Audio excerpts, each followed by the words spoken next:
J'ai testé des dizaines, voire des centaines de plugins, des gratuits, des payants, des EQ, des compresseurs, même des outils qui promettent de tout mixer à notre place. Pourtant, il y en a un qui dépasse tous les autres et le mieux c'est qu'il est entièrement gratuit. Hello, c'est Adrien, bienvenue sur Home Studio Start. On est tous déjà passés par là, on teste un plugin, on se dit que cette fois, ça y est, c'est le bon, c'est celui qui va vraiment faire passer nos mix au niveau supérieur. Et pourtant, il manque toujours quelque chose.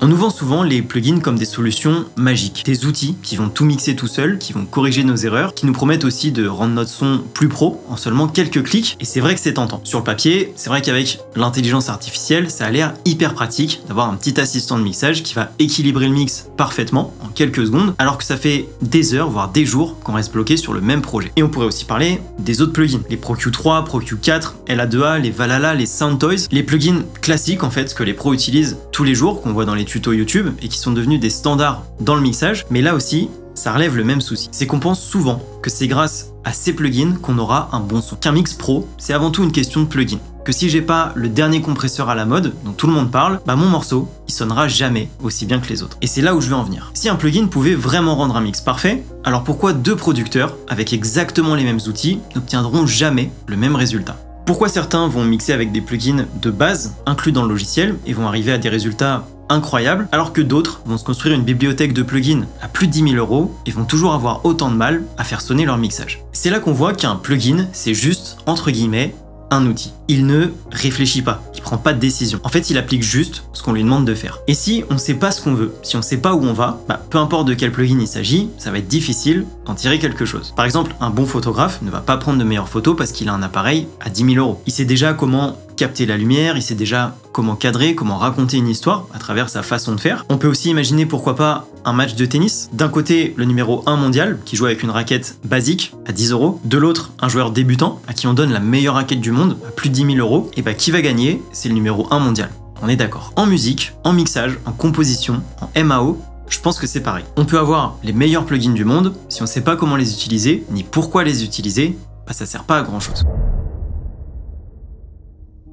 Maintenant, c'est vrai qu'il n'y a pas que l'illusion du plugin magique. Je pense qu'on peut aussi parler d'une autre illusion, très proche, celle du mixage justement. On parle souvent du mixage comme l'élément clé. On peut très bien se dire que si notre morceau ne sonne pas pro, c'est parce qu'on ne sait pas encore bien mixer. Et forcément, on cherche des solutions. On va regarder des tutos, on teste des techniques, on essaie de comprendre comment les pros font sonner leurs morceaux, et puis doucement, on retombe dans la quête sans fin de la recherche du plugin magique. Mais il y a une chose qu'on oublie souvent, ou dont on ne parle pas assez, et vous me direz ce que vous pensez aussi de tout ça dans les commentaires, c'est que le mixage, c'est la partie émergée de l'iceberg. C'est juste la dernière couche, ou alors l'avant-dernière couche, si on prend en compte le mastering. Mais ce qui représente la plus grosse partie d'un morceau, d'une chanson, c'est tout ce qui est sous l'eau. C'est tout ce qui vient avant le mixage. Le choix des sons. Pourquoi choisir ce kick-là plutôt qu'un autre? Est-ce qu'il importe de l'impact, du punch, ou est-ce qu'au contraire il va se perdre dans l'ensemble des instruments qu'on a déjà choisis? Pourquoi choisir cette basse? Est-ce qu'elle groove naturellement avec la batterie? Est-ce qu'elle remplit bien le bas du spectre sans l'alourdir? Ou est-ce qu'au contraire elle rentre en conflit avec tout le reste? Pourquoi avoir choisi ces accords? Est-ce qu'ils créent immédiatement une ambiance? Est-ce qu'ils apportent une vraie émotion au morceau? Ou est-ce que pareil ils sonnent juste corrects mais sans plus, sans personnalité? On pourrait aussi pourquoi pas parler de l'arrangement. Pourquoi finalement certains morceaux vont sonner dynamiques, vont sonner vivants, alors que d'autres vont sonner plus plats, plus statiques? Est-ce que ajouter toujours plus d'instruments, c'est vraiment une bonne idée? Ou est-ce qu'au contraire, en enlever, ça permet aussi de temps en temps d'aérer le morceau, de faire respirer chaque instrument, indépendamment des autres? Pourquoi un rythme très minimaliste peut parfois sonner beaucoup plus puissant par rapport à une grosse prod, avec des dizaines d'instruments empilés les uns sur les autres? Et puis, bien sûr, on est obligé de parler de l'enregistrement. Pourquoi certains enregistrements vont être très faciles à mixer, alors que d'autres vont demander des heures de traitement, et en plus sans jamais vraiment bien sonner à la fin? Un bon chanteur dans un bon environnement, avec un bon micro, il va déjà avoir une voix beaucoup plus claire et beaucoup plus nette sans aucun plugin. Comparé à un autre chanteur qui aura enregistré dans de mauvaises conditions et qui sera obligé finalement de surcharger sa voix d'effets pour essayer de corriger toutes ces petites imperfections. Et si, au lieu de chercher des solutions dans le mixage, on commençait par se demander si ce qu'on enregistre sonne déjà bien dès la prise de son? Et si on commençait par se demander si notre arrangement tient la route, mais si le choix de nos instruments est bon? J'ai déjà vu justement en coaching un élève qui voulait un kick très sombre, très rond, très chaud, mais au final il a choisi un son très clair, très percutant et très agressif, qui avait absolument rien à voir avec ce qu'il avait en tête, en disant ça c'est pas grave, je transformerai pendant le mixage. Et je comprends, chacun a sa façon de faire, chacun a sa méthode, il n'y a pas une seule bonne manière de produire de la musique, mais si on fait ça pour chaque instrument. Si chaque son qu'on choisit ne correspond pas du tout à ce qu'on a en tête et qu'on se dit à chaque fois ça c'est pas grave, je vais le corriger plus tard au mixage. Est-ce qu'on se compliquerait pas énormément la tâche? Et puis comment on fait aussi pour composer avec des sons qui ne nous plaisent pas dès le début? Comment on fait pour arriver au résultat final qu'on a en tête si dès la première étape, on travaille pas avec les bons éléments? Comment on fait pour garder l'inspiration si on s'en éloigne petit à petit? Un morceau, ça se construit étape par étape. Si on part avec des sons qui ne nous plaisent pas, si on empile des instruments en espérant les réparer un peu plus tard, si finalement on passe plus de temps à corriger qu'à créer, est-ce qu'on est toujours en train de composer ou juste de subir notre propre morceau? Vous me direz ce que vous pensez de tout ça dans les commentaires. Si vous avez déjà eu un moment en pleine production, vous réalisez que votre compo ne ressemble plus à rien et que vous êtes complètement éloigné de l'idée initiale. Moi, c'est quelque chose qui m'arrive encore aujourd'hui, pour être honnête, donc je suis vraiment curieux d'avoir votre avis là-dessus. C'est vrai que, voilà, j'ai déjà dit sur la chaîne, je suis convaincu qu'un bon mix, ça sublime un morceau, ça ne le sauve pas. Si une voix a été mal enregistrée, avec un mauvais micro, dans une pièce avec trop de réverbération, avec trop d'écho, on pourra mettre tous les plugins du monde, on n'arrivera jamais à un son aussi propre et aussi naturel que si on avait enregistré dans la bonne condition. Si un kick ne fonctionne pas dans un mix, c'est peut-être pas forcément une question d'EQ ou de compression, c'est peut-être juste le mauvais kick, c'est peut-être juste le mauvais son. Si un morceau sonne plat et sans énergie, pareil, c'est peut-être juste une question d'arrangement qui manque de dynamique. Et c'est ça que j'entends par l'illusion du mixage. On se dit souvent que c'est le mixage qui va transformer notre morceau, alors qu'en réalité, il va surtout mettre en valeur les qualités, ou à l'inverse, relever les défauts de ce qui a déjà été fait avant cette étape. Mais donc au final, c'est quoi le meilleur plugin?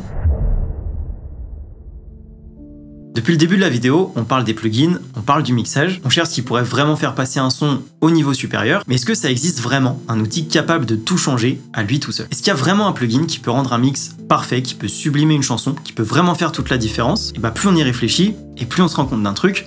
Oui, ce plugin existe, mais c'est pas un EQ, c'est pas un compresseur, c'est pas une reverb magique. Le meilleur plugin, c'est nous. Ça peut paraître un peu bizarre dit comme ça, un peu trop simple, trop facile, mais c'est peut-être la seule vérité qu'on voit pas assez. On est toujours en train de chercher, on regarde toujours les nouveaux plugins, on se dit que c'est grâce à tel compresseur, à tel EQ qu'on va enfin avoir le son pro qu'on cherche depuis des mois. Mais si c'était vrai, ça se saurait. Tout le monde ferait des mix dont il est fier, et les tutos YouTube qu'on peut trouver un peu partout sur internet, ça n'existerait pas. Après, je dis pas que les plugins ne vont pas participer à améliorer nos mix, c'est pas ce que je suis en train de dire. Il y a évidemment des plugins qui vont énormément faciliter le travail par rapport à d'autres. Et pour l'instant, aujourd'hui, il n'y en a aucun qui va faire tout le travail à notre place, qui va prendre des décisions à notre place. À voir comment ça évolue avec l'IA pendant les prochaines années, mais aujourd'hui, si un mix ne sonne pas, c'est rarement une question de plugin. Encore une fois, c'est peut-être au niveau des choix artistiques, de la compréhension du mix, de l'écoute ou encore d'un autre paramètre. Et c'est pour ça que je pense que finalement, le meilleur plugin, c'est nous.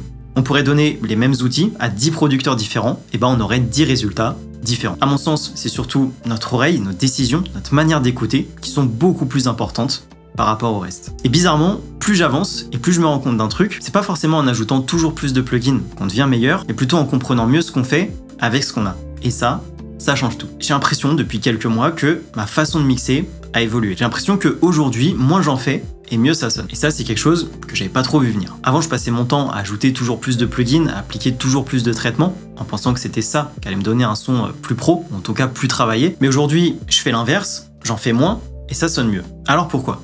Est-ce que c'est parce que j'ai pris de l'expérience? Est-ce que j'ai une meilleure vision du mixage aujourd'hui qu'il y a 3 ans? Est-ce que c'est parce que je fais plus confiance à mes oreilles qu'à ce que je vois sur l'écran? Ça honnêtement, je sais pas trop, peut-être un peu de tout ça à la fois. Mais il y a une chose qui est sûre, c'est que tout ce qui me faisait galérer avant, aujourd'hui ça me paraît être une évidence. Et alors attention, je suis absolument pas en train de dire que je suis devenu le meilleur mixeur du monde. Loin de là, il y a encore plein de choses que je maîtrise pas. Mais juste que je suis en train de me rendre compte que je suis devenu meilleur qu'hier et que je reste moins bon que demain. Et que tout ça, je suis persuadé que c'est pas une question de plugin. C'est une question d'évolution, d'expérience, d'apprentissage. Est-ce que ça vous est déjà arrivé, vous réécoutez une chanson que vous avez faite il y a très longtemps et vous vous dites « Ah ouais, mais aujourd'hui je ferai les choses complètement différemment ». Je pense qu'on est d'accord pour dire que votre toute première chanson sonne moins aboutie par rapport à votre 10e et que votre 10e chanson, pareil, elle sonne moins aboutie par rapport à votre 50e. Mais qu'est-ce qui a vraiment changé depuis cette première chanson? Alors oui, vous avez sûrement acheté de nouveaux plugins, de nouveaux synthés, de nouveaux effets, mais est-ce que c'est vraiment ça qui fait que votre musique sonne mieux aujourd'hui? Ou est-ce que la vraie évolution, c'est vous? Est-ce que finalement c'est pas votre oreille, votre expérience, votre instinct, votre confiance en vos décisions qui font toute cette différence? Qui font que,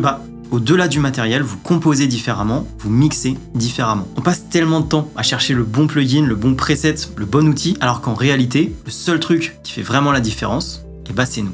Je suis vraiment curieux d'avoir votre avis sur cette vidéo. Est-ce que ça vous parle? Est-ce que vous avez déjà ressenti ça dans votre évolution? N'hésitez pas à partager votre expérience dans les commentaires, c'est aussi comme ça qu'on grandit tous ensemble. Et si tout ça, ça vous parle, si vous voulez aller encore plus loin, je vous laisse avec cette vidéo que vous devez absolument regarder. C'est la suite logique de tout ce qu'on vient de dire et dedans on va parler de la seule règle à vraiment respecter en mixage. Je vous remercie de m'avoir regardé jusqu'ici, je vous dis à la semaine prochaine, ciao.